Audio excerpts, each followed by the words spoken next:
Hi, my name is Pankaj Patel, and in this video presentation, I'll walk through building a classification model using SAS Enterprise Miner. So here you can see the screen. I'll just show you the data set from Kaggle. This is the data set. This data set is related to the bank marketing campaign, in which we'll be building a classification model to predict whether the customer or the client will subscribe for a term deposit or not.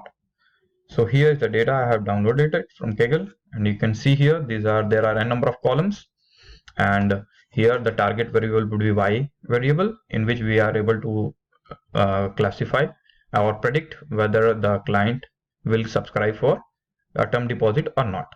So basing on these independent variables.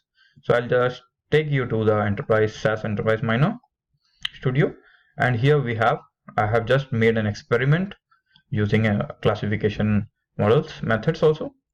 So here, if you see, I have just taken this file import node and then imported the data here by clicking on this and getting the data. So I have done it. Sorry, I have again ran it, so it's okay. So here, once we have this, and then we can go to the Stat Explorer and run this. To see this, I have just got the Stat Explorer node. In this, you can get to understand what are the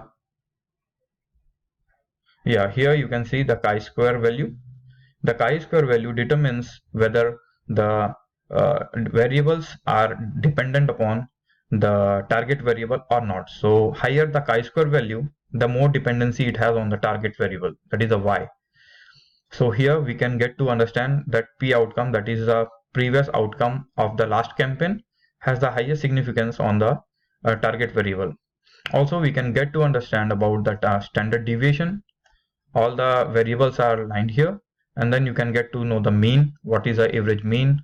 These are the summary statistics which are mentioned here. Also, the variable worth, we can go and understand which are the variables which are giving the most of the information and are worth for this model.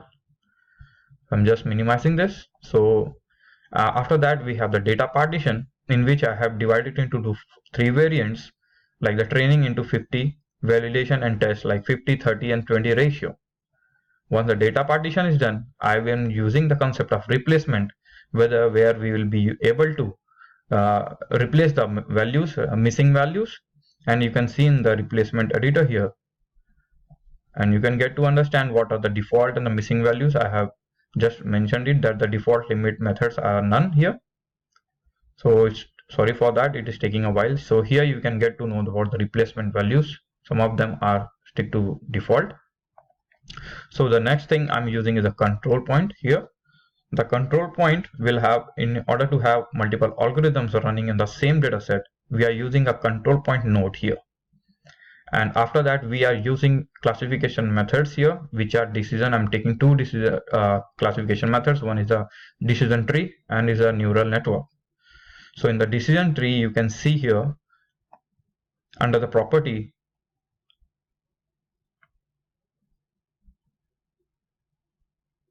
I have set these properties. The default, I'm using the default parameters here, that the number of surrogate rules. This is an implicit feature of SAS Enterprise Miner, where we can define the number of surrogate rules, and I have kept it as 4 to address the missing values while splitting the data.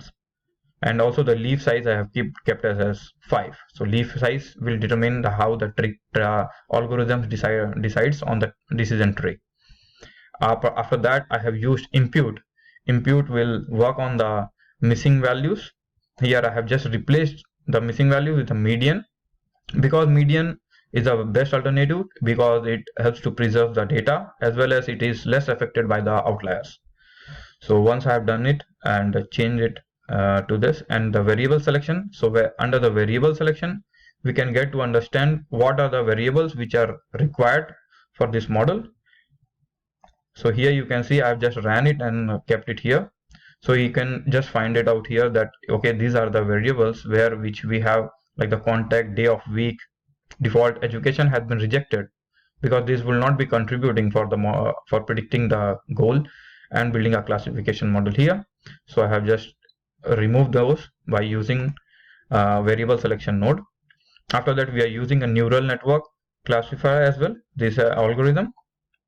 So here also I have set the default one, and even I have used a hidden rule. If you go to the network,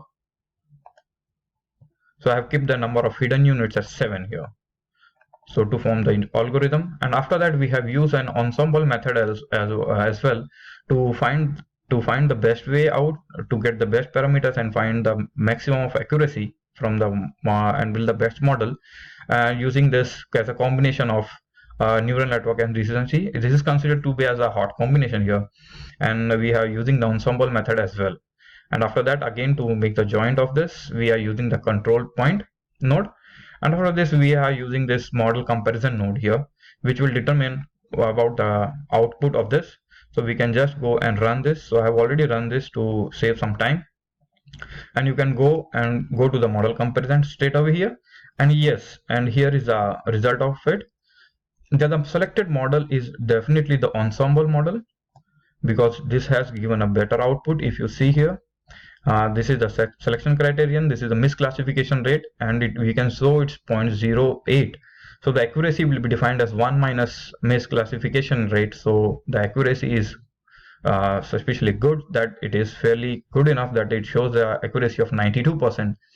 And whereas the neural and the decision tree as well, they also have an accuracy of like similar of 91-92%, but then ensemble method considers to be the best one.